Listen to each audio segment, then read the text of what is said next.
That is a great question. I mean, we can start with the stronger one and then move our way back towards the ease down a little bit. Yeah. That sounds good to me. And we're already rolling, so that was a great way to get things started, Daniel. Okay. Was the first any questions, you guys? And he's like, which beer should we start with?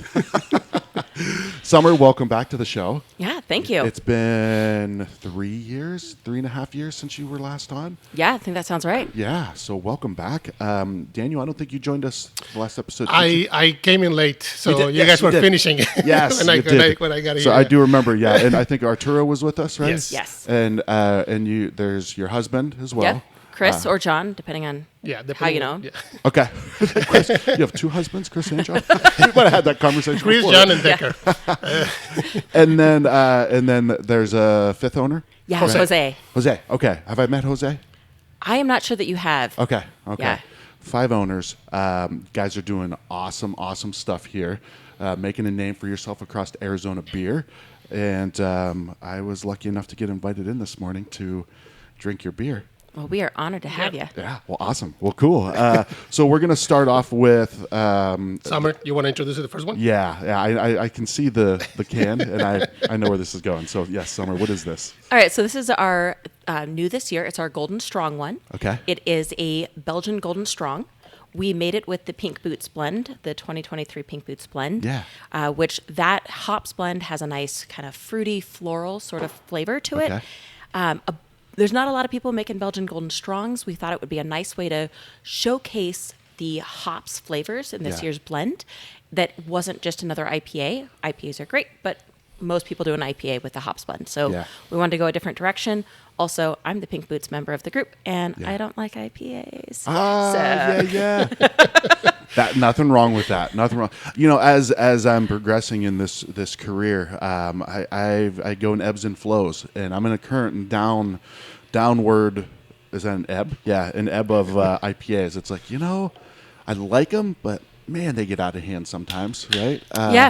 But you don't like the flavor of them?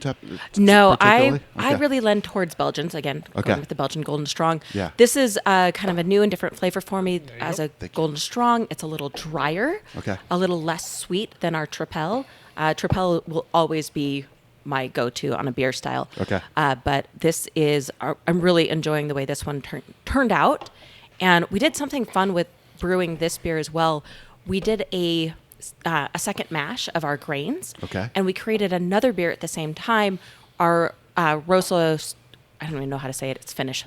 Rosa Stovel, which is Pink Boots in Finnish. Okay. That's right. Finnish. Yes. Okay. And it's... Remember, I don't edit any of this, so you're on the spot. So our assistant brewer, Kyle, was... yeast.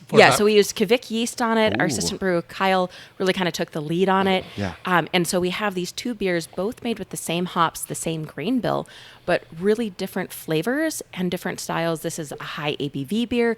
The Rosa Stovel is only in at like 4.3%. Yeah. Okay. So two very different beers, but both bold, strong, unique, beautiful in their own ways. I love it.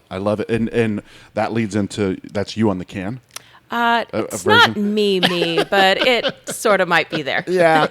Well, because that was your outfit for the Pink Boots arm wrestling thing. Yes, this was my persona for the 2003 arm wrestling throwdown. And the music, the song that you came out to, I was like, she's a badass. I knew you were a badass after last year's competition, but well, let's try this thing. Cheers, guys. Salud. Thanks for having me in. Prost. Yeah. This is, I already like the smell of it. So, yeah, it's a little, because for me, the Belgians, the Tripels, and they're a little bit too much of that. Is it the banana kind of taste or kind of clove? Clovey, yeah. Mm-hmm. I think this has got a little bit more of the golden side of it. I think. You know?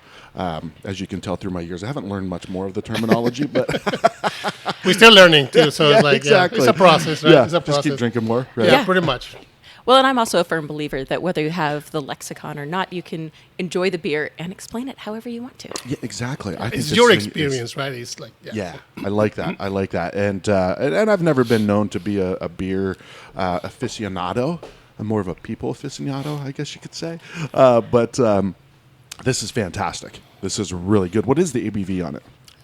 Surprisingly, it's like 9.5, I believe. yeah. Yeah. But you don't feel it. Ooh. Yeah. Wow. So- So the yeah. original Belgian brewery who brewed the first Golden Strong, their name for it is the Belgian word for devil, Okay. because you could drink down a whole lot of these and not really know it. Yeah. It could sneak up on you, Yeah. like the devil. Yes. Yes. Well, no, this is a great beer. Great one to start with. And we've got 4 more that we're going to get into at some point. But for now, we'll slowly sip on this Yes. one. And yeah, because I it's wanna the pound breakfast. it. It's Yeah. the breakfast. This is a breakfast beer for you, Daniel? Yeah. Sometimes, Okay. 4.5 years in, you gotta- Sundays, only on Sundays. Yeah. It's Thursday, so we Yeah, can well, get the weekend started yeah, early exactly. if you want to. Yeah. So, all right, you guys. Now it's 4.5 years in, right? You guys Yeah. opened in what early 2018? Late 2018. Late Yeah. 2018. We thought it was Okay. going to be early. It ended up being late. Yeah. Which is par for the course It for is. brewing, Yeah, right? of course. Yeah.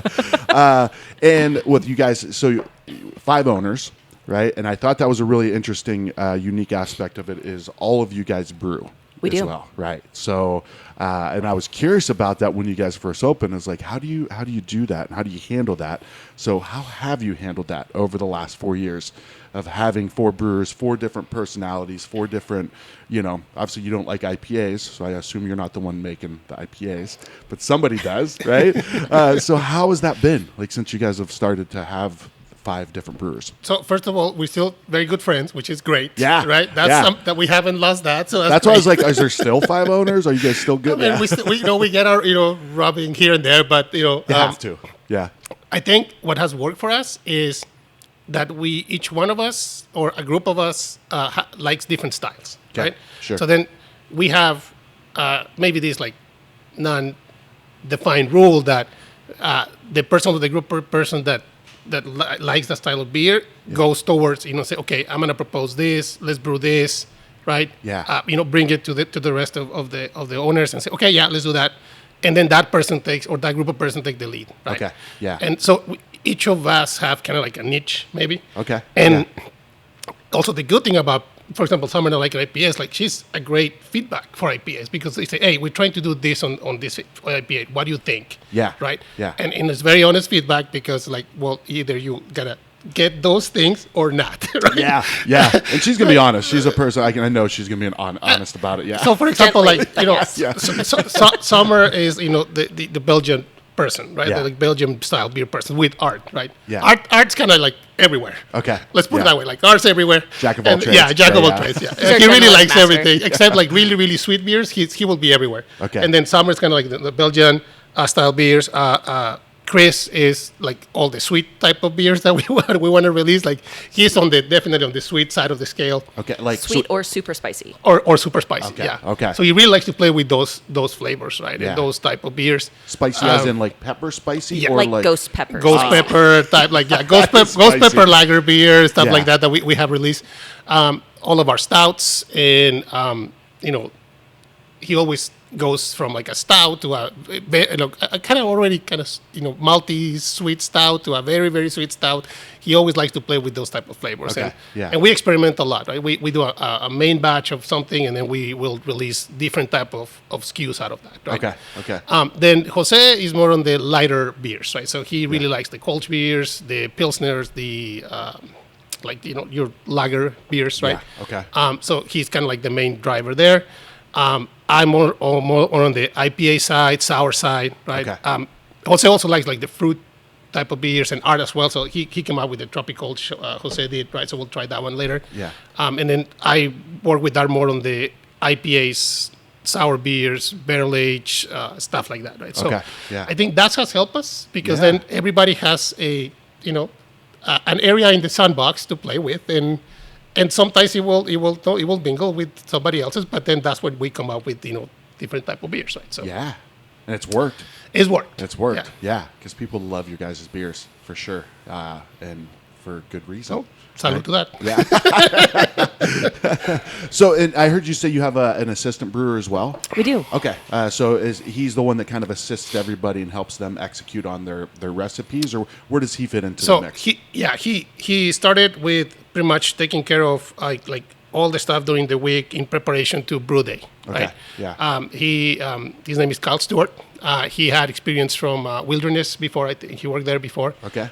He's an amazing guy. And then slowly has been we bring him over into like, okay, come up with like a new recipe. He came up with a very good hazy IPA with only New Zealand hops like at the end of last year. Ooh, nice. Yeah, we're gonna bring that over again. He's gonna tweak some things. We always tweaking and changing things and whatnot. That's part of being an engineer. Yeah. So he's been more and more involved into that side of the like actual brewing, come up with recipes and whatnot, and then it's been a lot of help for me because he has a lot of sour experience, like barrel aged sours. Yeah.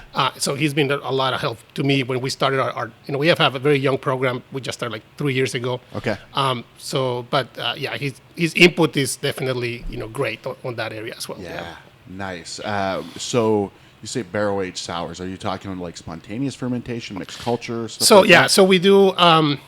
What we do is we take our already finished beer and we do either a blend or just straight up that beer. For example, the one that we're going to open later is going to be our Kolsch, which was then fermented on red wine oak barrels from Verde Valley Winery here up north. Yeah. And we put a mix of lacto and bread in it. Right? Okay. And then let it like second ferment for another 15 to 18 months, and then we release. So right now we have probably a good starting point where we can start releasing maybe like one of these new beers every about 6 months. Okay. 6 to 8 months, depending on. Yeah, we try it. Is it good? Okay, leave it another month or not. Right? So, but that's the fun of it, right? So you try it, and then maybe like, oh, it doesn't taste that great right now. Okay, let it like sit for another 2 months, and then you come back and like, oh wow, it has developed these flavors, right?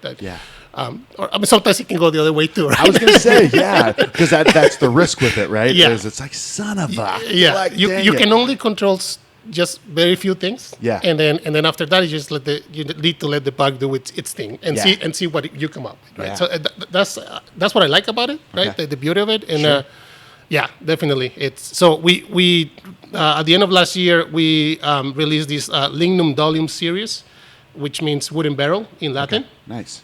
The can art is by Matt Liu. He's the guy that has helped us do a lot of our can art. Okay. So it's really beautiful there. And all of our barrel aged beers are going to be released in cans, and they're going to be called like Lignum Dolium Pink or Lignum Dolium Red or Yellow. So we have 4 colors, depending on the style of the beer. Sure. Right. So for example, this is our Kolsch, single malt, single hop Kolsch. Then second fermented for 18 months in that wine barrel, right? With lacto and bread. So I dig that. I took a trip to what was that? I think it was late 2019. Took a trip to Austin, Texas, with a friend and went to Jester King. Blew my mind. I was never much of a fan of sours. Like I liked them, but most of the ones I'd had like here in Arizona were kettle sours, right? And just wasn't my jam. And then we went to Jester King, and that's all they had. They had guest taps from other places for IPAs and stuff, but the only thing they made and I had them. I'm like, whoa, this is a whole different world. Yeah. Whole different world. So I'm excited to see you guys doing that. Because we also do kettle sours here, because that's the quick turnaround of like, okay, while you wait for these guys to be ready, you release your kettle sours. Right? And with the kettle sours, one of the things that we do here is like we do a lot of different flavors, right? We can do fruit, we can do spices, we can do chiles. We do a chamoy sour, right? Ooh, nice. Which we make our own chamoy, right? So it's you can definitely, it has a lot of room to play with, right? So, What is chamoy exactly? I've seen it, and I know. So it's a mix of, so it's red chili powder with salt and lemon and plum. You can even have sometimes tamarindo in there. And it's used like a chili paste, like a chili sauce. Mostly in Mexico, is used with fruit. Right, so we eat it with fruit, like with watermelon or coconut or pineapple. So it's very popular, like in the summertime. And then you can like a syrup. It's like a syrup, like a syrupy thing, And then you can also, well, at least where I'm from, in the north part of Mexico, we eat it a lot with chips. Like your like a dip. Not you actually like open the bag of chips and then you put it in there. right? Okay, So interesting. it becomes kind of like mushy type of Yeah. thing there when everything gets mixed, right? Like think about it's like the cheese to the nachos, right? Okay, yeah. Something like that. I But like but that. it's a different type of flavor. So Yeah. so in the evening you're watching something and I want a snack. Oh, okay, let's open a bag of chips and put some chamoy in and eat it. Yeah, So, that's awesome. Our friends are from, she's from Western New Mexico, or Eastern New Mexico, Western Texas area. And she puts Tabasco, she opened her bag of chips and put Tabasco in there. So that was my first, Yeah. I'm like, what are you doing? Yeah. I'm from Northeastern Ohio. I'm like, we just, I would just use French onion dip. But I like that though. I like that. But different than cheese in the sense of you don't really put a rim of cheese on your beer, right? No, You no, can no, do no, a no. rim of chamoy. Yeah, you can do a rim of chamoy. Yeah, exactly. Yeah. So, Do you guys do that with any of your sours? Because I've seen places do chamoy and tahini on the rim. so I mean, we tried starting doing that, and then we say no. I mean, it has enough flavor in it that you Sure. can just drink it by itself, right? Yeah. Let me know next time you have the chamoy sour. I would like to come try that. Yeah, definitely. So we're brewing actually our batch kettle sour this weekend, and then maybe like in 2 or 3 weeks we'll start releasing some of the flavors. And one of the people are asking already, when are you guys going to release chamoy? When are you guys going to release chamoy? So so Nice. we need to bring that back. I'll bring my own little packet of tahini. Yeah, definitely. So I love that. I love that. I know we kind of sat on the sour aspect of, but that's I love that aspect of it, and it's taking a risk a little bit, right? Like you're taking a little bit of a risk with your brew house, right? So how did the rest of the team, Daniel's here, like I'm gonna put some wild shit in the barrels, and how did the rest of the team accept that? I mean, I think we were all kind of game for the ride. Let's Yeah. try it out. Let's see how it goes. We just did segregation, right? Yeah, So we it's- did segregation. Jose is definitely our team clean expertise guy. Okay. Yeah, he is Yeah. our details super, he's the guy who makes sure that everything is on point where it is. He is the one to know where that detail is and where it should Okay. be. So Daniel's great at that as well. So between the two of them, Meaning and of then making sure that stuff doesn't get infected from this. The yeah. bacteria. Well, from sours to really every aspect everything of our else. brewing. Okay. Yeah. And then Kyle as well. So the three of them, between their minds and their different, their eyes seeing different things, we make sure that everything stays clean and sterile and separate. Yeah, so we come up with that. So we set up a different sink, right? And Okay. everything that touches bread or lacto will just be washed there. We have because we have a very small program, and we can open this up. This is a good, segue perfect to time it. for that. Yeah. Summer, little left in will here. you try a little bit of this too? Yeah. We will we will segregate some of the kegs that we use, hoses. All of that is it has like a red tape on it. So everything that has a red tape is sour. Right? Okay, So yeah. sour only. Yeah. And then Kyle has been a great help there. He definitely had a lot of input there. And then all of our barrels are only in the tap room, right? So we try to do our transfers to our kegs here in the tap. So we have two here and then two on the back, big barrels. Okay.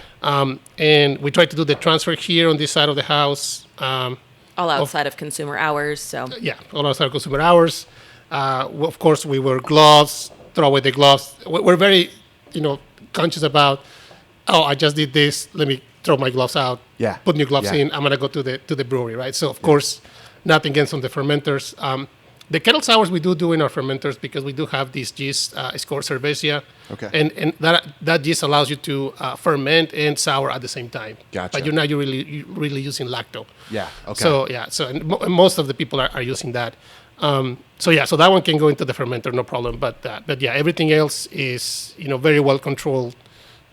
We wash our kegs in the now second sink that we have. Sure. So segregation and keeping everything controlled that way is the key, right? And Yeah. we did look for input, and in different conferences that we went, we did realize that there were a lot of brewers that were doing that. Like, hey, in the same brewery, you have both. Yeah. As long as you segregate and physically separate things, Sure. you should be okay. Right? Yeah.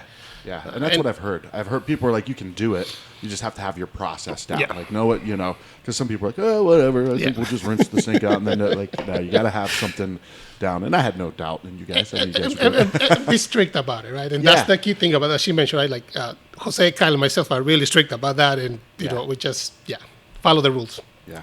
So this is our Kolsch with some bread and lacto. Wow. Yep. Yes.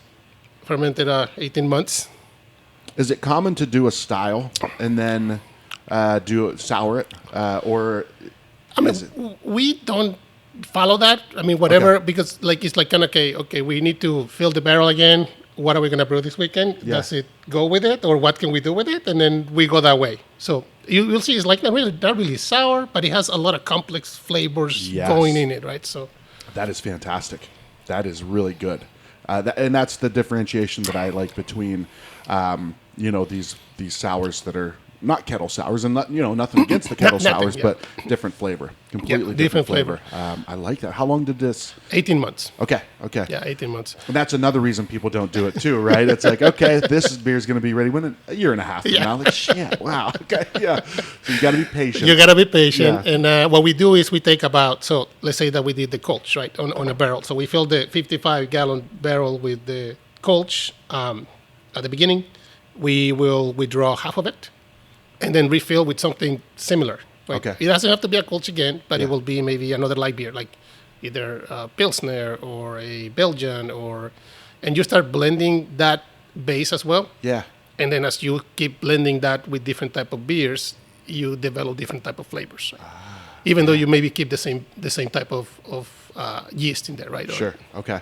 And you do that based on how it tastes, like you taste and we taste it, or also like whatever is going to be coming out of the brew house, right? Okay, so we're brewing, I don't know, let's say we're brewing the Belgian again this weekend, right? Yeah. So we're gonna get half of this out. Oh, I think with the Belgian will be a good mix with this, and let's try that, right? So yeah.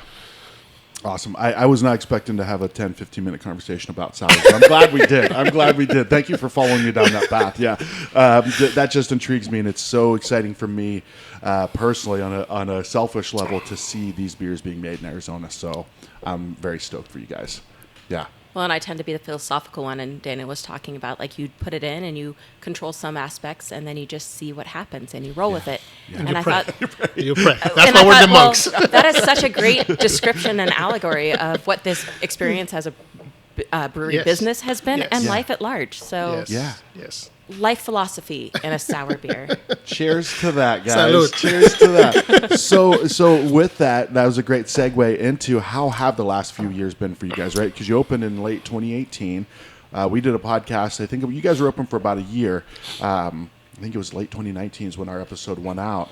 And then a few months later, everything went shit hit the fan, right? So what first, let's, I'm not going to say what's the whole 4 years been like. What was that like being open for a year and a half now all of a sudden, because you guys you're not in distribution. You're not like on shelves at grocery stores where people during the shutdown could be like, oh, let's get some Desert Monks. And you said these packages were huge for you guys, right? Yeah, definitely. So first of all, big thanks to all of our folks that came and bought cans.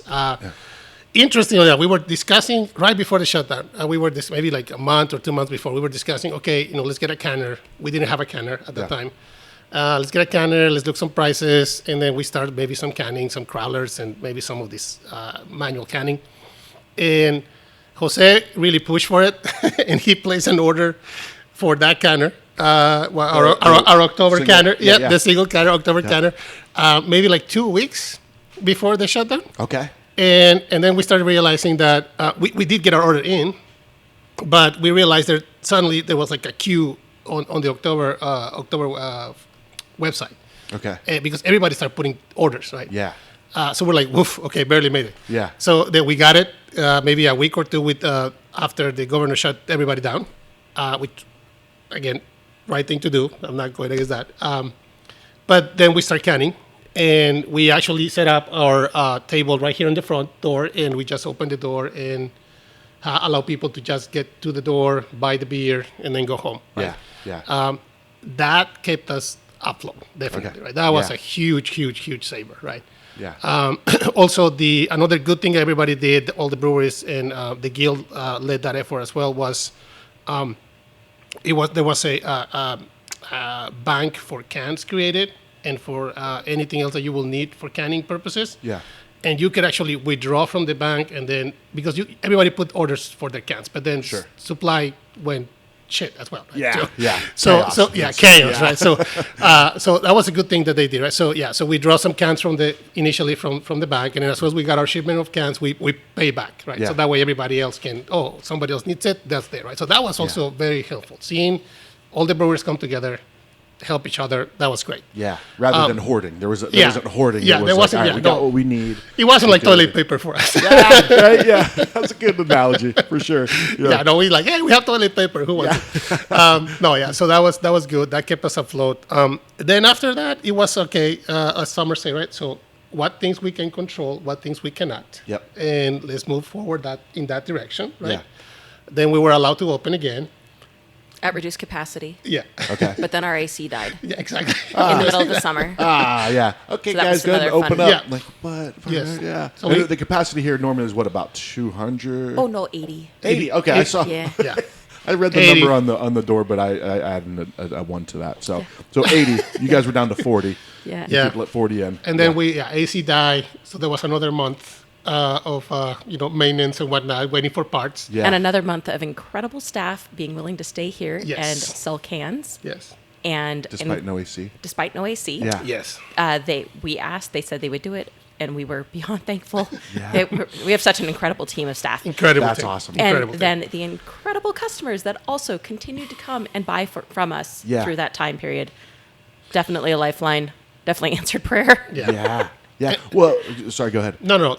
I was going to say, so I mean, that signifies what you guys bring to the community, right? Like, it would have been very easy for them to go somewhere else, go to the grocery store, this and that. But they're like, hey, we got a great neighborhood brewery that's making fantastic beers. Let's support them, right?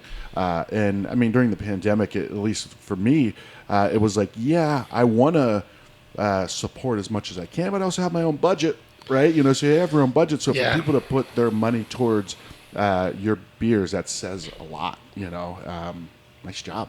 Yeah. Then Thank after, the regulations start, or the vaccines came over, right? And then we start seeing some things opening again.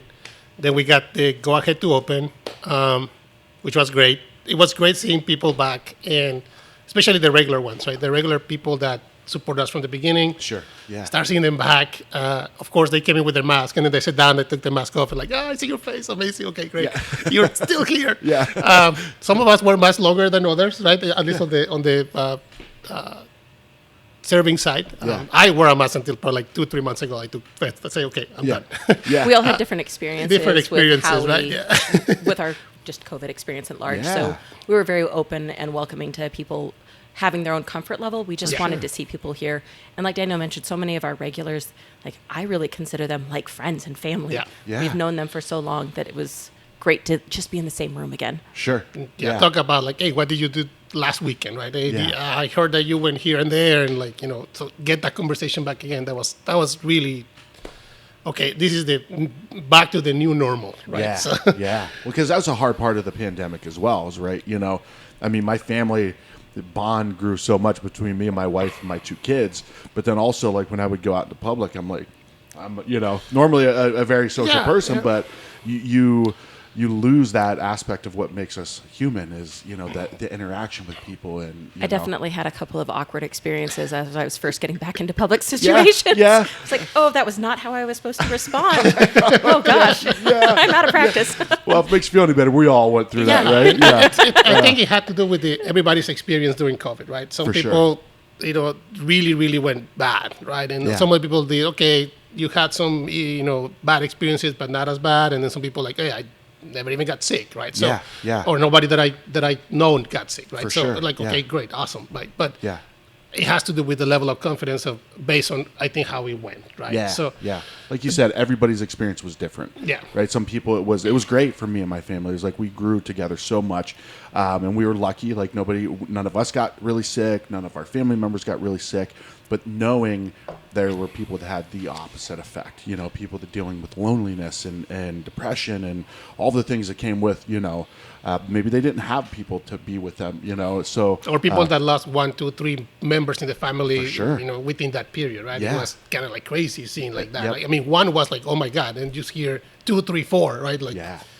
oh my God, right? So it's like, Yeah. yeah, definitely, right? So But I think we all felt that weird experience coming back out, and Sure. feeling comfortable, and Yeah, you just got to get out there, right? Just do it. Yeah, get the uncomfortable things out of the way, and everything's gonna be okay, right? Yeah. Yeah.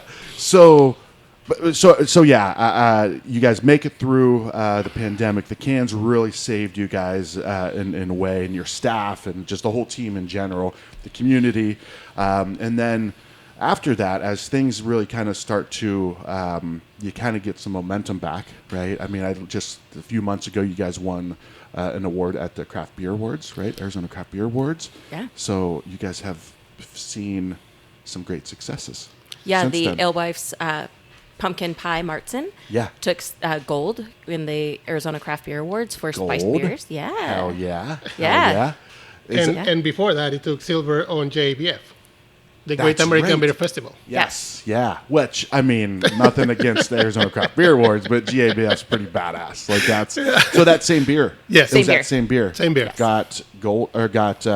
Gold for the state competition, silver with GABF. Dang, that's badass. Yeah. So how did that feel? Oh, Excellent. it felt amazing. So Yeah. Art and I were there in Denver. We went there. I almost didn't go because I was still a little bit scared of traveling. But Art convinced me to go. So okay, let's go. Yeah. And of course, mask in the airplane, and super careful. We even got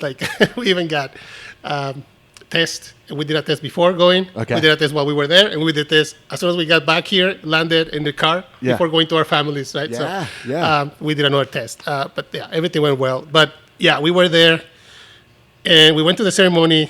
One of the beers that we entered was Alewife pumpkin beer, and we're like, yeah. And I was telling Art, of all of them, I think that one probably has a chance. He's like, yeah, well, we'll see. And we were just talking to other brewers there, sitting in the room. We were definitely not expecting it, and then we hear okay, category, pumpkin beer, and then so they announced third place, and then I announced second place. We didn't even hear it. Okay. Right? So then another guy's told us, "Hey, you got Desert Monks." And we had to look to the screen and read Desert Monks, and Yeah. oh, yes, he's us.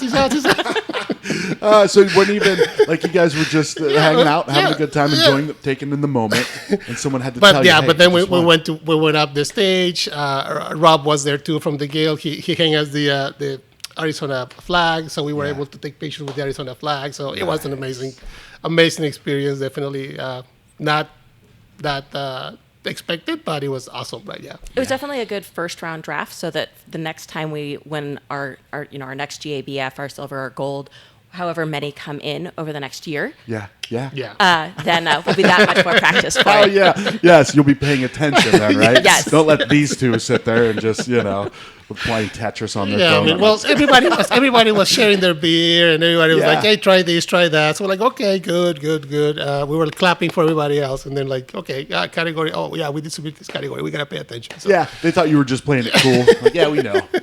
Yeah, we know. No, we but that won. night we did went out and celebrate. I was wearing the medal everywhere I went, so Nice. everybody was doing that. Yeah. Then I realized, okay, I saw another guy wearing 3 medals. I'm like, okay, we got some catching up to do. Now you're just bragging. Like, come on, yeah. No, that is awesome. So, well, whose recipe was that, or whose beer? So it's kind of all of ours. So like we said, Like, that's but you really humble. push for it. You really Yeah. push for that Yes. type of beer, right? Yeah. So yeah. so do we want to divulge the full story on it? Yeah, sure, So go for it. We first brewed a Märzen, and it brewed too warm. So Okay. you can't brew a Märzen warm. It has to be a cold brew. Okay. That's It's where a the lager lager, right? goes. Right. Yeah. So it brewed like an ale. And it kind of came out with some different flavors. And before we tossed it out, let's taste it. Let's see where it's at. Yeah. We're new. Maybe we can still roll with it. Yeah, that was the first year we brew it, right? Right. And we decided, no, we can't roll with this as a Märzen. It's just not a Märzen. Yeah. But I grew up making pumpkin pie with my mom from scratch. Okay. Hard scratch. And I tasted it and I was like, this tastes like pumpkin pie. It just needs a little bit more, but this is a pumpkin pie. Yeah. So we rolled with it, and we only made just a keg or two of it as the pumpkin pie version. Just to try. Just Yeah. to try it, and it turned out great. So we rebrewed the Märzen under this new ale formula of a higher temperature brew. Yeah. And that's how so it's if you see our cans or our description online, it is a Märzen ale. Okay. Which is maybe not really a thing, but we kind of made it a now. thing. It won some medal. It won Yes. medals, so Yes. it's real. Yeah, so Yeah. a long history of pastry baking in my family, and then some happy accidents in beer brewing Yeah. made this beautiful love child Love called it. the Alewives Pumpkin Pie. Hell yeah. You guys even wasn't there a festival? Wasn't there like an Alewives festival or some celebration or something you guys did around yeah. it? Yeah. Yeah, we're really trying to celebrate it, amp it. We meant to do that. Like there Yes. was, yeah. We got the medal right up there. Oh hell yes! I don't know if you can see that in the video. Maybe Just not. out of but view, we but- have Just a out of whole view, room yeah. there for all the medals we're gonna win. Clear out the room for sure. I love that. That is badass. Super proud of you guys. That is very cool. And I really love the story behind the alewife name. Alewives were the original kind of professional brewing women Okay. back in time, Yeah. and Yeah. that's why we went with Alewives Pumpkin Pie. Yeah, I love it. Yeah. I love it. Wasn't there something? I could be just making a stretch out of this too, but wasn't there something with brooms as well? Yes, so Yeah. alewives were kind of what we think became what our modern concept of witches Yes. are. They would put their broom above their door when the beer was ready to be purchased and consumed. Okay. They would also wear tall, pointy hats so that the people in the market would know to follow them back to their storefront. They stood out while you were walking around the market, this tall, pointy hat. Yeah. So, and then there tended to be cats around because cats helped take care of the other creatures that come with piles of grain. That is So- really cool. Yeah. So I knew it. I know. I did that research a while ago, but my brain tends to forget some things. We like the history of brewing and kind of incorporating that into what we do. Yeah. This time of year, we don't have it out for as one of our cans to try, but we also have a Doppelbock. Okay. And we bring it out every year for Lent. The reason we do so is there is we'll call it a fable. It's a story. Yeah. The truth of it is, but the We fable think is- it's true. Yeah, we're going with the truthiness of it. That back in the maybe 1600s, way back in the time machine, a group of German monks sent a barrel of Doppelbock down to the Pope, and got the Pope's blessing to continue drinking this beer through Lent. There might be a possibility that the Pope approved it because the beer went bad on the way to the Pope, and he thought, well, if you want to drink this, that seems like penance enough. But nonetheless, it got approval to be consumed through Lenten fast, and while none of us are strict Catholics at all, we continue to brew Doppelbock every year through the Lenten season. I love it. I love it. It's that And story. now to it. people Yes. wait for it, right? They, Yeah. we go to the Strong Beer Festival and say, "Do you guys have Doppelbock?" Yes, we do, right? So, Yeah. they know we're gonna come up with the Doppelbock at this time of the year, right? So, Yeah, I like it too because like you guys have kind of made a name for yourselves with different styles of beer, right? Like with not necessarily like, oh, this is the an imperial stout or a hazy IPA or Westlake. It's a Märzen. It's a Doppelbock, and it goes in line with your brand, like with the Desert Monks, and you were at the arm wrestling competition dressed as the monk, As a right? monk, That was you. yeah. Yeah. So you play it up as well. No, I think I love it. I love Oh it. yeah, I do that in festivals. I like doing that, of course. But my kids Yeah. don't, but I do. Yeah, my son now is 14. He's like, "Are you really gonna do it again?" Like the other day, he told me like, "Yeah, my political career is done." Yes, that was a long time ago, my friend. I'm sorry. Exactly. Could have told you that a long time ago. Yeah. Yeah. No, but I do it in festivals. I like doing that just to get the crowd pumped up, but we're not. And then Yeah. we also we started again doing our freaking tapping here on the tap room. Okay. Where we're actually gonna do one in our spring festival coming up. Nice. But we did one on our anniversary weekend, and we actually do a procession. We come out right. dressed as the monks. So Yeah. Jose, which is the only one that really looks like a monk, okay. or a brewer from all of the owners. Yeah. And he also wears the monk costume, and me, and then we do the procession, and then we either select somebody from the crowd to tap the freaking for us, right? Yeah. So we Swing started the like hammer. that, yeah, swing the hammer, yeah, exactly. So we started like that after the whole COVID restart, and then we tried to keep going, and then the festivals, of course, we do that, try to, make people laugh. I love it. I love it. But Yeah, I think a on little, the strong beer on the arm wrestling event, I think the two guys wearing the round one, round two outfits actually took the night. Right? Yeah. every time they do, and each and they get into it like with their body gyrations, and I'm like, how is that legal? But they do it and they make it work. So, well, if anyone listening is wondering, Pink Boots Arizona is looking for new card boys for next year. So, if you think you might be a good candidate, you can reach out to Pink Boots Arizona as well. All body styles. They're looking for all body styles. All body styles. Okay. Yes, very accepting group. That. Yes, I like that. Yes. I'm going to put my name down for next year. We'll see. Yeah. Well, I would say the guys who do it though are very they're very chiseled, and but we need to bring some bigger bodies, some normal type bodies, right? Yeah, some strong, enough for the ripped guys. Let's get some strong guys in there, yes, right? Some bodybuilders or Beer some belly. barrel bods. Beer Both belly. are great. Yeah, exactly. Yeah, we'll see. I can do it as a monk if they allow me. We'll see. Yeah, how does that work? Like just like the top part of the monk outfit. Maybe yeah. So maybe like Just the hat on top. So I'm bald-ish, and then maybe just the top part, and then we'll see what comes out. Right? Rest is see what comes out. I don't want to see what comes out. But, well, speaking of awkward monk situations, you are going to be dressed as the monk for our Dunk the Monk next definitely, week, right? definitely. Yes. oh, so all right. So I think that's a perfect transition, right? We're getting into the Spring Fest. Yes. Right? Or is And Dunk a great spring beer is our Tropicolch. Tropicolch. Tropicolch. So Not this tropical Kolsch. is Tropicolch. Tropicals. Yeah, just Kolsch. drop out unnecessary I like characters. that. I like that. Yeah. Blend it all right in. Yeah, it's like So- it's like Benifer, right? Yeah, exactly. Yes. Same thing. So our Tropicolch is our single malt, single hop Kolch base, which is just Vienna, and this year is Magnum hop. Normally we do with Tettinger, but we decided to switch gears there because we didn't have that other hop. Yeah. In our The great thing possession. about craft brewers, yeah, exactly, right? right? It's like, why'd you do that? Because we didn't have. Yeah, we didn't have the other one. But it's another really happy accident Another happy because we are accident. incredibly pleased with the way this year's This one batch came out, So. perfect. And we also added, so we normally put pineapple and mango, and Jose wanted to do something else this time, and we did add passion fruit. Oh. And it brings a different type of flavor as well. So I like that. All right. So this is Tropicolch. really, really good. Once refreshing. again, can art, really cool. And that's This one by Summer. She You did designed that this one? Yep. Yeah, I do Nice about half the work. can art. Matt Lou. Matt Lou does the more sophisticated can art. I do the less sophisticated can art. Yeah. That's where I help a few breweries with their can designs and stuff like that, and they'll come to me with an idea, and I'm like, I can't do that. Like, I can't but then they're like, hey, I have an idea for this. Oh, I can do that. Like I can piece together some simple stuff, but Yeah. Oh, I cannot draw anything. yeah, that's my thing. If I have to draw anything, I'm out. I can put presentation together. I can do a social media post, but if you ask me to draw something, no. Yeah. No, Well, definitely we not. all know our strengths, right? Yes, exactly. Cheers to that. Salud. Yeah. So you'll know the Yeah. tropical fruity notes, very right? much.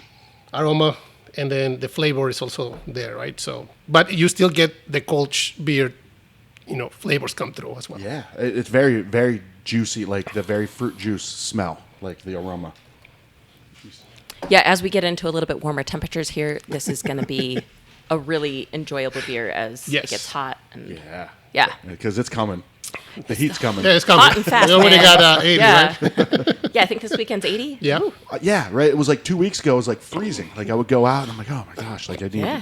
two jackets on. I was a little scared, like, hey, maybe we put the Springfest event too early, It's going to be perfect. but it's gonna be it seems like it's gonna be good. Wow, that is good. It's got a little bit of a, I won't say tanginess, but it's got a little bit. It doesn't have like, usually with something that is fruited and something that smells like how this smells, it's going to be a lot sweeter. That Nope. is not like that is a good Yeah, balance. it was a good balance, a good amount Yeah. of fruit, not overpower the base beer, right, which was the Kolch, and we're really happy with this. This year is the best one that we have done. We started like 3 years ago, and this year is definitely the best one that we have. That's really good. We do have a few beers that come out really sweet and really sugared, Yeah. and they are definitely advertised as such. But Sure. the majority of our beers that we add fruit to, we are adding fruit to them. Yeah. So we are not adding fruit and extra sugar. You are getting that natural fruit flavor with the underlying beer flavor. And that's what we're after, not a super sweet sort of situation. Yeah. Just a nice and fresh sort That's of flavor. good. Yeah, because I feel a lot of times it's that when it's a fruited beer, it's almost like an artificial extract type of flavor that is not with this. This is fantastic. I'll be honest with you. I was not, Kolsch is not my favorite style, and I'm not a big fruited beer fan. You just blew my mind with Excellent. that one. Nice job, guys. Yeah, that is very good. So we'd like to do that. We want to create people who don't think they like a style of beer. We want to create a beer that exposes you to like a doorstep in that opens your mind to something you may not have known that you loved before. Sure. We offer a great flight, like that 5 owners. We got 5-ounce pours in our flight. So you can try out something in a really low commitment level and see if you like it or don't. But at least you've had an opportunity to try something new without having to go full point in right away. Do you brand that flight as the 5 owners type of? We don't. Is the flight 5? It's just kind of subtly there. We should. Is there 5 tasters? Yeah. Yes. So, I mean, that's just my 2 cents, but that'd be great. Like, right, the 5 wise men or whatever you call it. Like that. Now you get a taste of each of our brewers. Although it's totally open to whoever comes in, whatever 5 you want to change. No, not with my idea. No, you're doing what the hell we tell you to do. But we did open with 5 beers because we want to have 1 per owner. Yeah. So 1 recipe per owner. We did that at the beginning, right? Of course, those initial 5 beers have morphed into completely something different. Yeah. Right, with all the tweaking and all that whatnot that we do. So yeah. But that flight could include soda. It could include our hard seltzers. Which we make all of those ourselves in house as well. Yeah. Nice. Okay. This is Jose. Okay. Jose, nice job, man. Nice job with this. He's also a soda man, so. Yeah, that's right. I remember from the beginning you guys were doing your own sodas, yes. Yeah. Okay, so coming up here, as it's starting to warm up here in Arizona, we know it's spring. The winter is over now, right? You guys Hopefully. are doing, right? yeah. I moved from Ohio. I'm like, dude, I did not sign up for 30 degrees in ever. Like, if I want to do that, I'll go to Flagstaff. Yeah, you should have stayed. Yeah, you would have stayed there, right? Exactly. Yeah, exactly. We're like, oh, look at Flagstaff, looks so beautiful. I'm like, F that. No, I'm not. No way. Not into Beautiful on vacation when you don't have to shovel it. For sure. Even, I still haven't even got to that point yet. I feel like maybe I'll get there because my kids, both my kids were born in Arizona, so they get excited about, we want to go up to Flagstaff and sled ride, and I'm like, I don't want to. If I'm guaranteed it's not going to snow, like, I don't mind if there's snow on the ground, but I don't want to drive in it or anything and like then that. get the snow in that night, Yeah. That happened to me this winter, so yeah. It's not fun. Yeah, right? no. You got to wait like 3-4 hours to get the highways clear, and then, okay, now you can leave. Okay. My wife makes fun of me because I'm like white knuckling that. She's like, didn't you grow up in Ohio? I'm like, yeah, but I hated it. So I don't want to do this anymore. But anyways, Springfest coming up. Yes. This is March 17th through the 19th. Yes. When this episode comes out, it's probably going to be this week, right? So I'm going to put it out. If you're listening to this, it's probably Monday. Perfect. The week leading up to this. So none of that means anything to you if you're listening to this. Like, just get to the point. Yeah. But Springfest coming up. What is this? So we started a conversation about we tried to do 4 main events through the year because we did really good with our main event on our 4-year anniversary last winter or the end of December. So we thought about, we started a conversation with maybe we hit March and we do St. Patrick's Day. And we can do that, but everybody's going to do something like that on Friday. Yeah. So then Sommer had the idea, why don't we expand it through the weekend and maybe do like a spring fest type event. It's really close to the beginning of spring, or at least Arizona. By the 18th, you're already in spring. Yeah. You don't have to wait for the 21 Yeah. of March. Sometimes So early it's March. winter right now then, still officially. It's still officially. Technically, I yeah. think. I think March 21st is officially the day of spring. Yeah. But we're gonna be like a couple of days off. Yeah. It's okay. So we decided to bottom on that idea and do we'll do the weekend. We'll do like a Springfest event, and we'll try to have different things going on. So the first night on Friday, we're gonna have Fireside Records playing here. They're like a duo with a guitar duo. Yeah. And we're gonna start releasing some of our special beers that we're gonna have through that weekend. Okay. We're thinking about through the weekend. We don't know exactly yet when they're gonna be released, so you need to pay attention for that. Yeah. So we're gonna be Which way they can find you at, how people follow you? On Instagram and Facebook, and then we'll be posting to our website as well. Okay, at Desert Monks Brewing. It is desertmonksbrewing.com or dmbaz.com, which might also look like dumbass. Dumas. Exactly. Dumas, yes. So we're going to be releasing, so we have a barrel-aged stout coming out, which is our Dario barrel-aged for 15 months in Delbach whiskey barrel. Nice. That's going to be good. Hell yeah. So that might be Friday or Saturday. Okay. We got to define by this weekend. And then we have also a barrel-aged sour that we're going to be releasing. We have two options. We're still tasting them to see which one is going to be the right one. So we have a dark version and a light version. And the other thing we're going to be doing is on Saturday, and that's already set to Saturday, we're going to be doing the Firking tapping. Okay. So this time we're going to tap our Red Wedding Lager, which Okay. is a red lager, kind of going with the St. Patty's Day theme. Yeah. But has been conditioned with some other flavors like vanilla and some other flavors in the Firking. So Interesting. Okay. yeah, so we're gonna do the whole procession. Yeah. We have also selected one of our regulars, Steve and Tammy are gonna help us tap the keg. Nice. Going to use our ironwood hammer. Yes, so they're gonna hit the keg, and we'll have that going on Saturday midday. Along with Social Axe is going to be here Yes. for some axe throwing on their mobile station. Nice. We're going to have a dunk take. You can buy tickets to try to dunk a monk. Uncle Monk. It's going to be some of our staff, some of our ownership That's team. that's Saturday too. So yeah, all Saturday. Saturday's going to be kind Saturday's of gonna be the main main event. one. Big Yeah. day, So we're yeah. gonna have raffles on Friday, raffles on Saturday, raffles on Sunday. We're gonna have the dunk the tank or dunk the monk. We're going to have food trucks all weekend long. Yeah, food trucks all weekend long, different ones.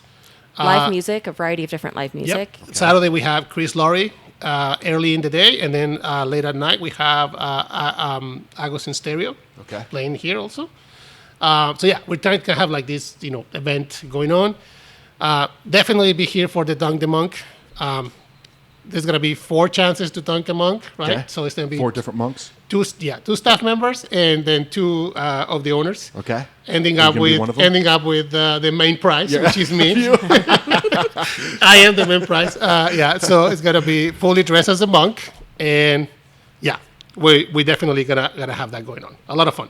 We're gonna have a lot of fun. In addition to all of that we just said, we're gonna have our cornhole going on there. We have other games that we're gonna set up as well. Yeah. Kind of like going with this whole Spring Fest, come out, play, enjoy the weather outside. Yeah. Also, of course, inside we're going to have music and whatnot. We have 4 different food trucks going on. So from Friday, Chimichurri Argentinian Grill. Saturday we have Jones Family Kitchen, which both of them have been great with us, partnering with us.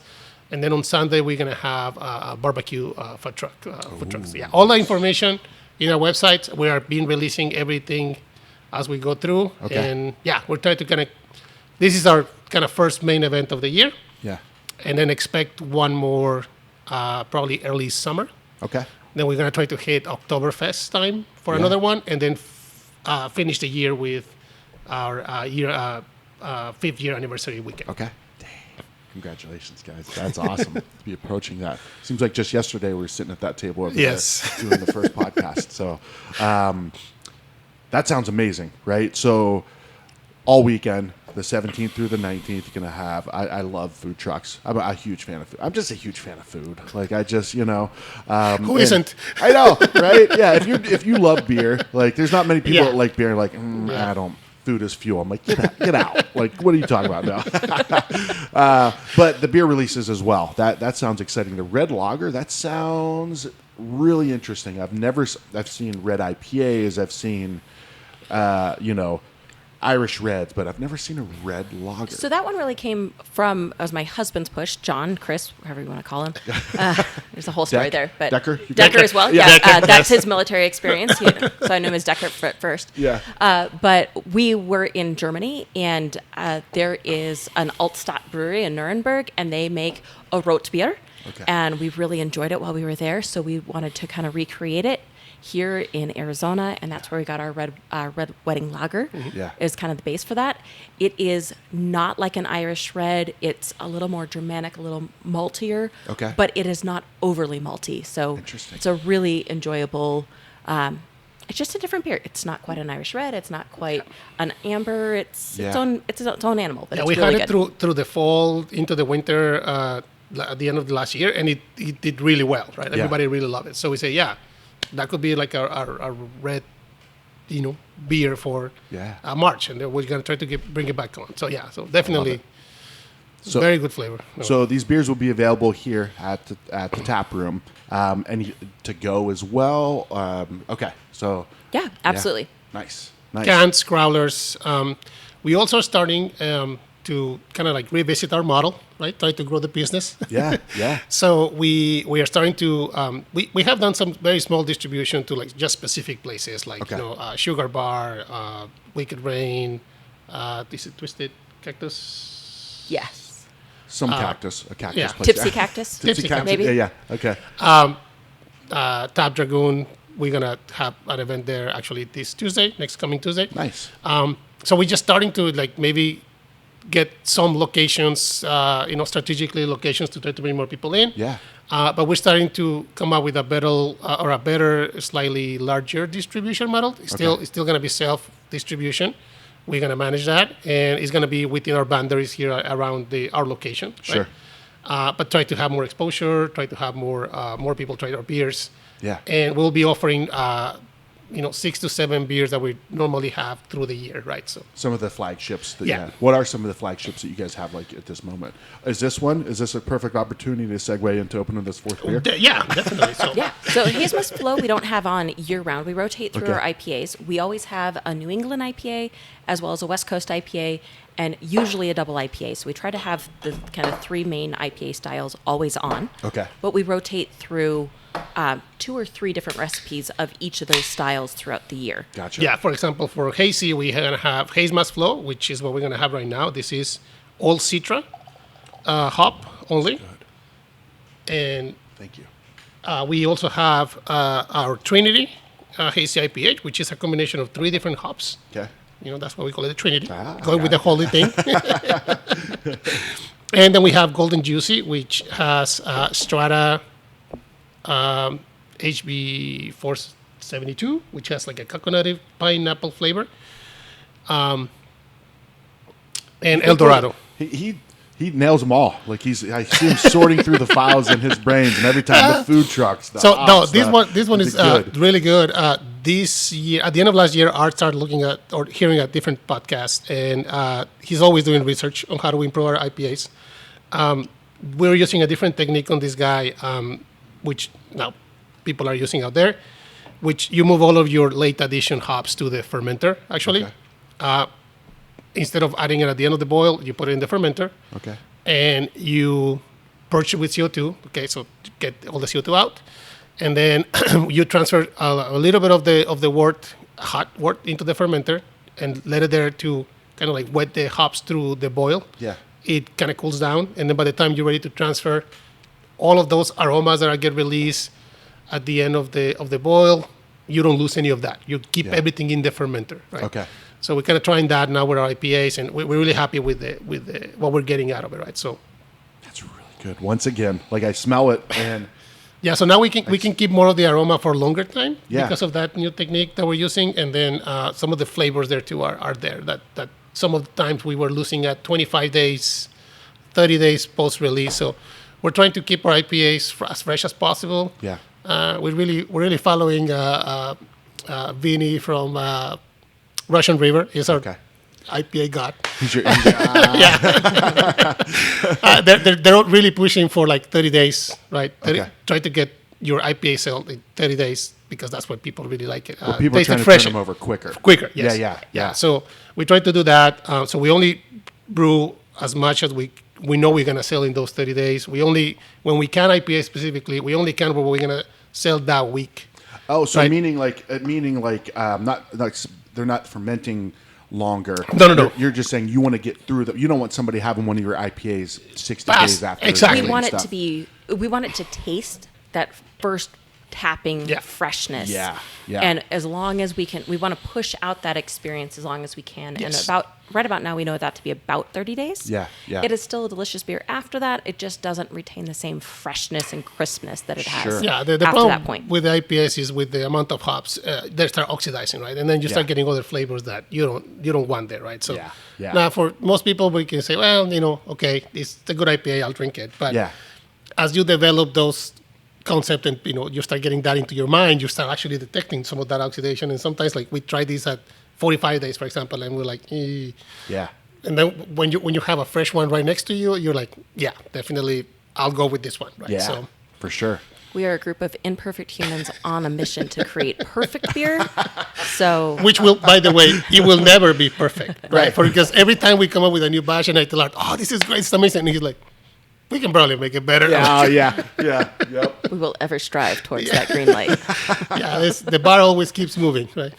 Which No, it keeps you going. That's For great. sure. Yeah, absolutely. And I think you can always improve, right? But also they say perfection is like when you can kind of stop, right, a little bit, right? It's not, because my tendency is to just keep like, oh, I could do this. I could tweak this. I could tweak my logo like this. I can do this. And it's like, leave it be, But keep doing what you guys are doing. It's working, man. This is really good. Then the name Haze Must Flow. So we initially released this beer when the movie was coming out. I think Dune. a year ago or 2 years ago, the remake of Dunes. Oh, okay. Yeah. So we think about the hop as the spice, right? So you want to control the universe by controlling the spice. Sure. Yeah.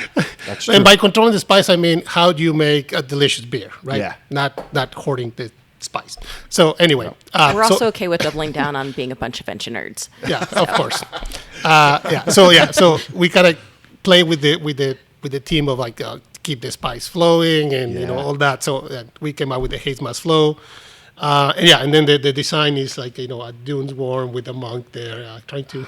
Yeah. And that's also from Sommer, so on the desert. So kind of goes with the desert theme as well. You draw that? I did. Nice work. Thank you. Nice work. So you're a step above me. I just take clip art and I put it together nicely. You actually Yeah, same draw. as me. I do that too. Yeah. Well, so when I smell it, it's got a great aroma to it, but the flavor is a little bit different. It's I won't say it's smoother than what it smells, but you expect a little bit more bite from the hop, right? You expect a little bit more something, and not in a bad way, but you drink it and you're like, holy, and it's a single. Yeah, hop, it's more. right? Yeah, it's a single hop. It's Yeah. all Citra, and it's part of that technique, right? So because of the very very late addition into the fermenter, right? We really get all that aroma from Citra, Yeah. but only certain notes that we wanna get on the flavor, right? Sure. So, Yeah. So you Yep. smell it and you think like, oh, I'm gonna get like a punch in the mouth when you drink it, and you drink it and it's like really smooth, right? So Very like smooth. yeah, Nice work, guys. Thank 4 you. for 4. Very good. I'm going to keep drinking here today until I find something I don't like, right? Hey, Jackie, you need to come pick me up. Where you at? I'm way down here in Gilbert. Yes, that's where we are. Yes. I always get Gilbert Chandler mixed up, but Well, we are right on the border. okay.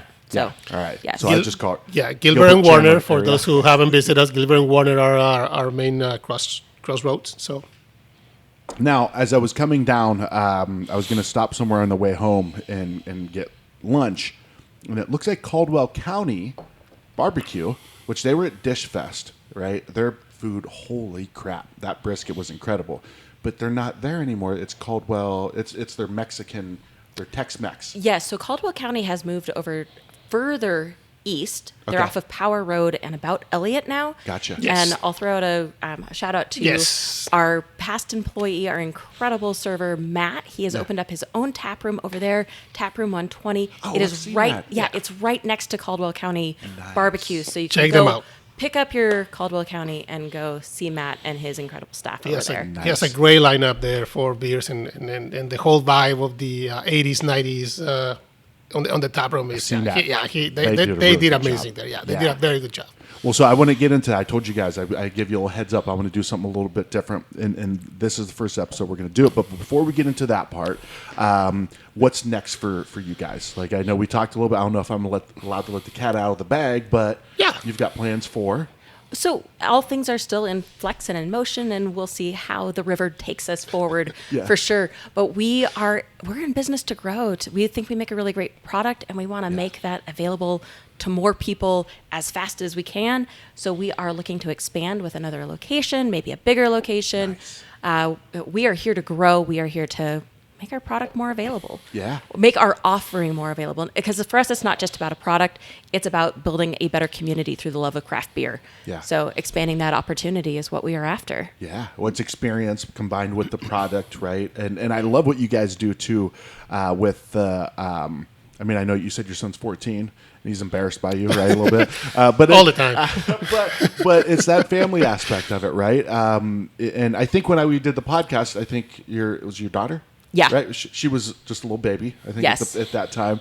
But so it's a family with you guys making sodas. And I mean, that's what I love about craft beer, too, about breweries. And you guys really personify that is the family aspect of it, right? And that adds to the experience, right? It's like, hey, I'm going to go have a beer at this place that, like, no, the kids can't go. It's like, girls, come on, let's go. They have games back there. Yeah. So the product is one thing. The experience is just adds on top of that. So I'm glad that you pointed to that. So I'm assuming the second location will be up around 19th Avenue, Happy Valley area, right? Maybe not the second. It might be a little further down the road than that. But absolutely. Yeah. We like to expand valley-wide. Okay. We're looking to we're working with all the cities. Of course, we would love to stay, do another location in Gilbert, and they have been really helpful, the town of Gilbert.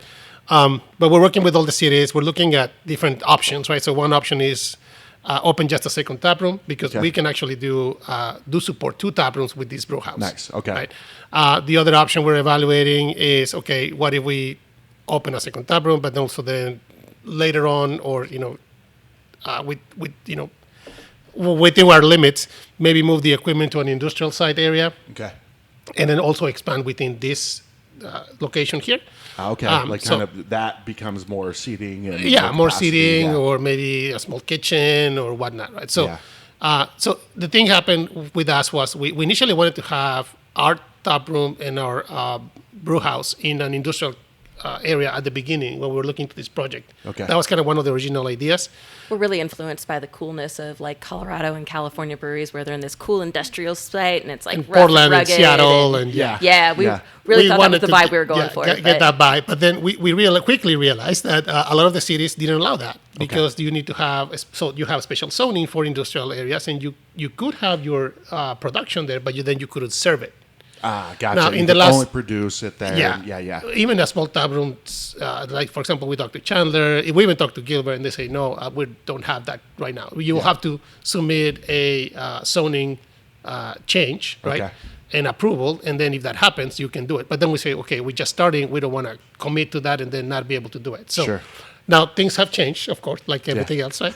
And we know that other brewers have done that in the last 4 years. So now that is more widely available, and it's already you can do that without having to go through the zoning process, relocation and whatnot. So we also looking into that. Maybe if you go to an industrial site for our production, have a smaller tap room there as well. That could be like our second tap room. Okay, and then expand within here also for seating. Right. So, gotcha. So the still idea evaluating what is the right path for us. Yeah. Goal is there, but the details of that still TBD. Absolutely. We know that we're moving forward. We know that we're growing. We know that we have something worth pursuing. Yeah, sure. And just the details of exactly how that's going to come out is kind of like our sour barrel. we're gonna see. Just don't know.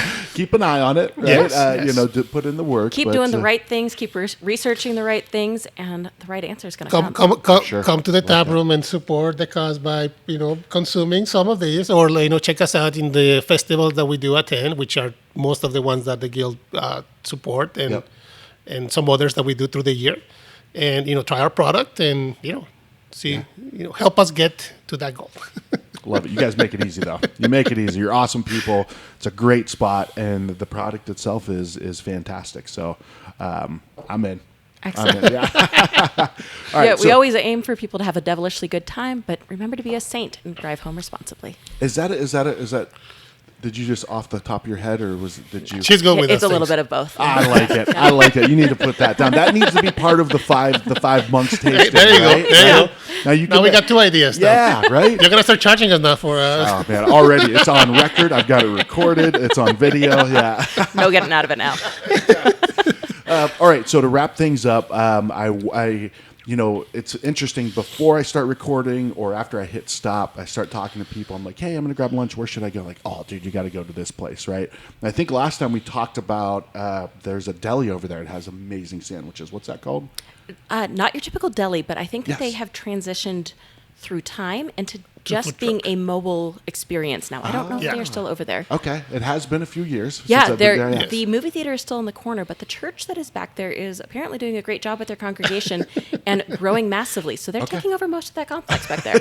So It's starting to spread. Which is Yeah. not bad, right? Yeah. I mean, yeah, if they can.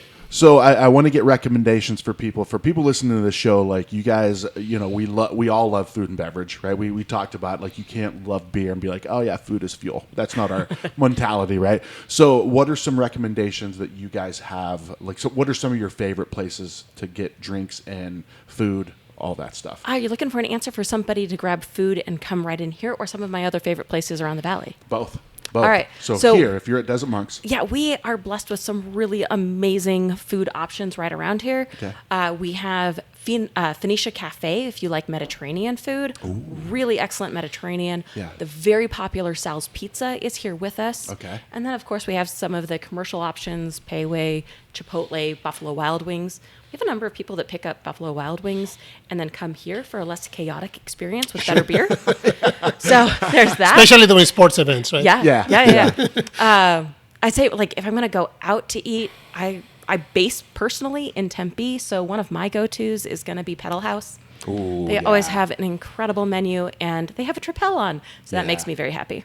one of the, in my opinion, probably the best brewer in the state. Doc. Doc is the best, and I was going to say this earlier too. Is Doc's, Pedal House is a great place to go if you want to taste like what should an Oktoberfest taste like, right? Yes, very true to style. And you guys as well. This is another place that you can come and get like a international style of beer. That is, like the Doppelbock or the Marzen or something like that. Not the pumpkin. That was a little bit of a different one, right? Yeah. But good. I'm glad you threw out Pedal House. Anything in particular as far as the food goes? Like, is there any food that you typically go for? Oh, I mean, I think everything there that they serve is just fantastic. Yeah. They have what is it called? A Kuchen pizza. It's kind of like a pizza, but it's not really a pizza. It's like a German style thing. It's got Okay. white sauce and some cheese and some onions on it. That's a winner for me. That's your go. You just point to it on the menu when they yeah, come. Like, that one. That's what I want. Yeah. The Yeah. summer special. Yeah, the summer special. Yes. They also put pomegranate seeds on their guacamole, with like the fruit seeds, like little Yeah. pearls, which is really unexpected but very delicious. Because adds a little bit of crunch to it. And I a little would say. sweetness that you wouldn't expect in guacamole, but it's a solid combination. Nice, great suggestions. Yeah. Daniel, that's a tough one to follow up. Yes, with, I man. know. So I'm gonna go the food truck. Okay, you're a food truck path. guy. Yeah, because honestly, I don't get out too much. I live close by here, like maybe like 10, 15 minutes. But whenever I go out, I end up, whoever food truck we have here, I end up getting that. Okay, yeah. But I do have 2 great recommendations. So, of course, we all know that we just had the World Cup, right? Yeah. At the end of last year, and Argentina won. Yeah, Messi won finally. So it's like I'm a huge Messi fan. So Okay. we recently discovered there is this Argentinian food truck.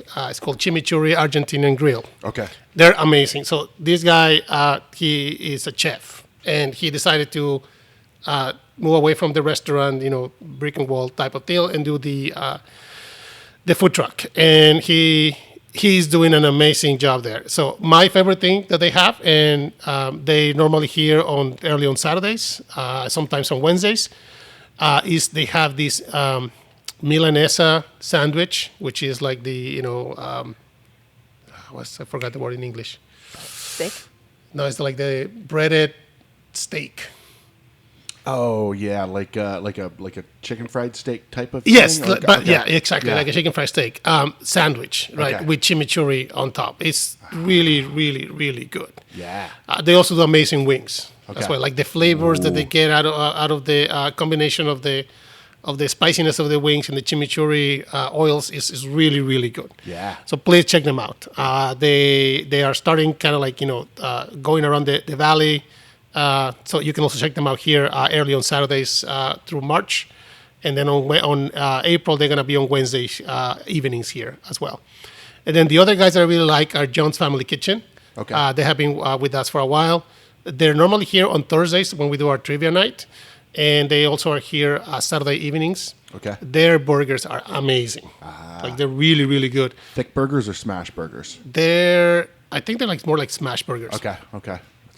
I like And the good thing about them is like they always surprise us every Saturday with like a new type of dessert, right? Like they can have like s'mores, so they can have like freshly baked cookies, chocolate chip cookies, and whatnot. So yeah, they always bring something else, right? So like sometimes they come in on Saturday and they just do breakfast all night, like for dinner, right? Yeah. And it's like pancakes, but they're really good. So yeah, so those will be my recommendations. Okay. They also I make like it. incredible chips and salsa. Yes. And we have those Yes. on all the time. They have it available in multiple tap rooms around the valley. Yeah. But it is fresh made chips and salsa. And for the half of our team that was born in Mexico, they approve, which Yeah. makes me feel Their better salsa, about my okay. love of It's- this salsa. fresh So- salsa. You can see it right there. All right, I was wondering. I saw that earlier. I saw that. That looks incredible. That's a the great close-up of their and salsa too. it comes with like huge bag of chips. So yeah, you don't need chamoy for that. You have the salsa. Jones Family Kitchen. Yes.